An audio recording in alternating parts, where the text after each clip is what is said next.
Kerajaan telah mengambil langkah melaksanakan Prima bagi menyediakan rumah kos sederhana bertujuan khusus untuk mengisi jurang keperluan masyarakat dalam kumpulan berpendapatan isi rumah di bawah RM7,500 sebulan.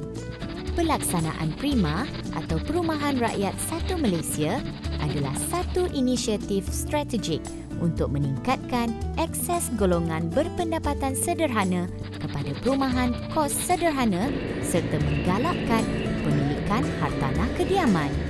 Pada masa ini, terdapat jurang yang ketara dalam penyediaan rumah kategori kos sederhana dalam lingkungan harga RM150,000 hingga RM300,000 terutamanya di bandar-bandar besar seperti Kuala Lumpur, Johor Bahru dan Pulau Pinang.